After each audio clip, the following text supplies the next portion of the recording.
Hello, I'm State Senator Chris Dush of the 25th Senatorial District.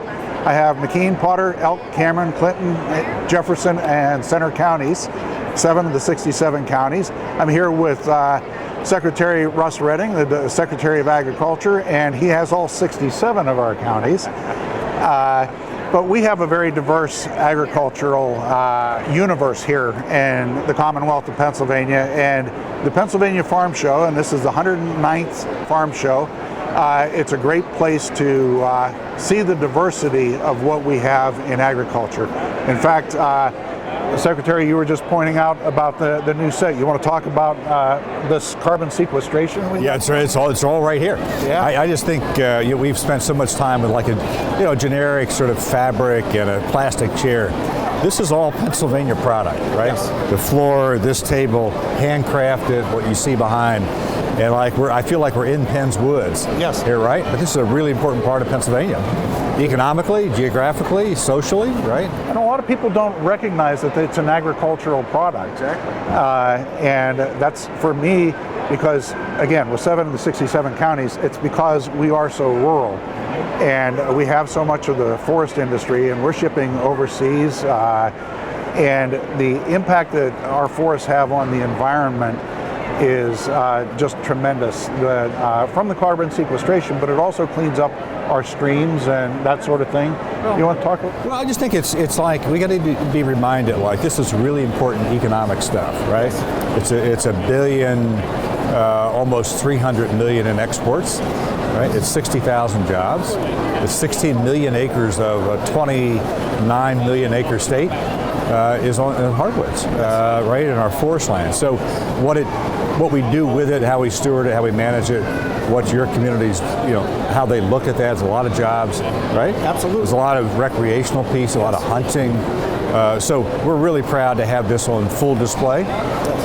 So anyhow, it's just a really great story. Well, it's also important for our tourism industry. You mentioned about hunting, but we've also got hiking, kayaking, even the four-wheelers that are doing things that are expanding the horizons for some folks that are physically disabled. And because now we've got those new forest lands where we've given access to ATVs, it's given some of those folks the ability to enjoy this wonderful environment that we have. Plus you have the wilds. Yes. I'm envious. I'm in South Central, love what we do in the South Mountain.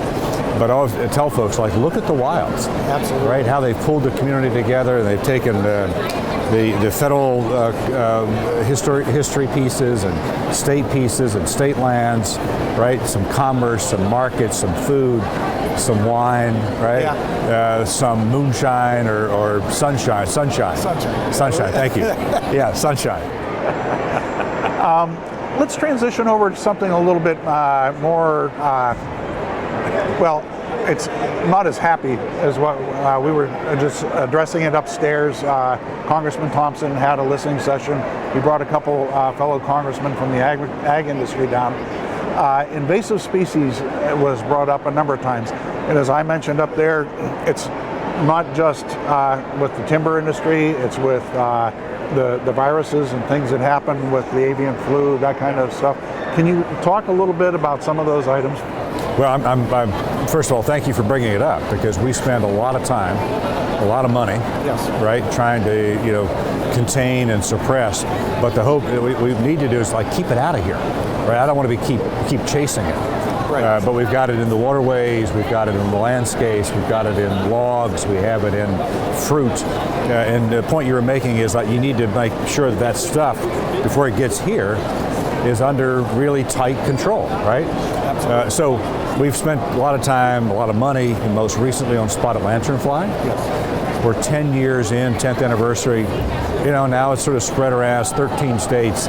It's less of an impact, but it's more places. Yes. And we still don't have an answer to that. That's just one example. Right. Avian flu, the transition to cattle and stuff.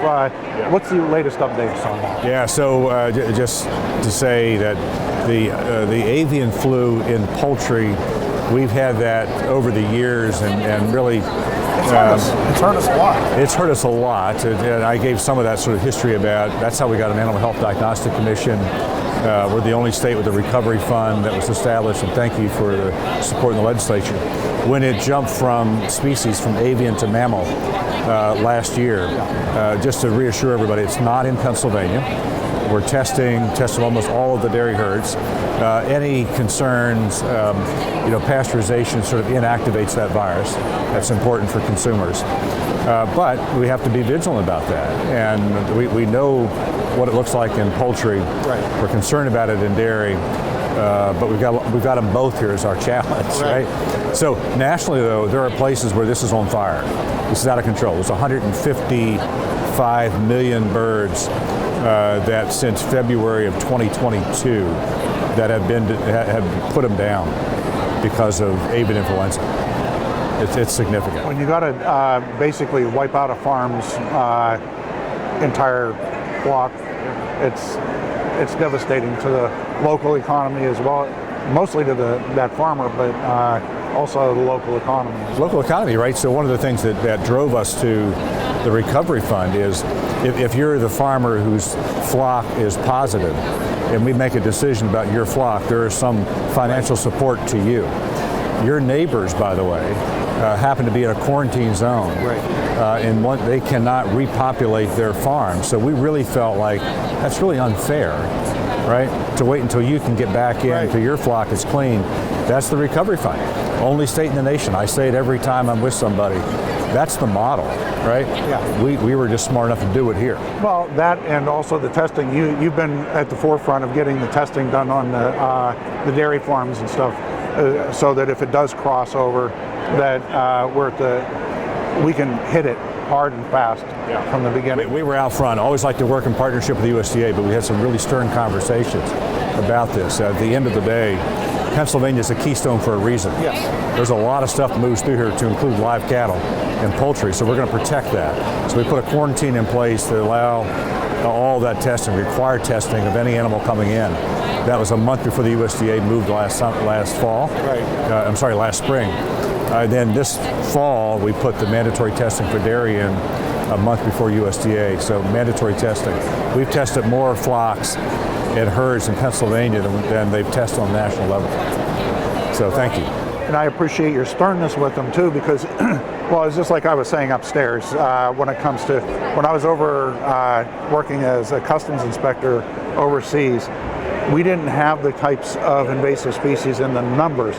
All those, except for the avian flu, all of those other species, the plants and a lot of the other things that have been coming over, the spotted lanternfly, those things existed even back in the 1980s. But the USDA, by expanding the number of ports that could ship directly into the United States, it definitely thinned out the abilities for the USDA to stay ahead of those things coming into the United States. And I'm hoping that Congressman Thompson brought another couple legislators from Minnesota and Maine that are on the committee with him, and I'm hoping that they carry that message back, because it's important that we work with the Trump administration and others, perhaps limit the number of ports again, so that we can have the manpower in place to ensure that stuff's not coming across. They added more ports, they added more products, they added more volume. Right. And all of that is just sort of an opportunity for more stuff, pest, invasive stuff, to find its way here. Right? So you got to be, back up the due diligence on that. So. And I want to make a point here too. People who are looking at bringing in exotic animals and exotic plant species like the butterfly plant, they need to reconsider that, because what it's doing to our economy is, and choking out the natural wildlife, is it's just devastating. So having people think about that. I mean, we say it all the time with poultry, and this comes up with backyard poultry, and I'm all for people having poultry. But as soon as you have the poultry, you also have the opportunity for a disease, right, in this case. So just being mindful that those folks have an obligation now. Absolutely. Because they're all sort of intermixed with poultry or commercial flocks. So we've got the deer issue. We could talk about that on another segment.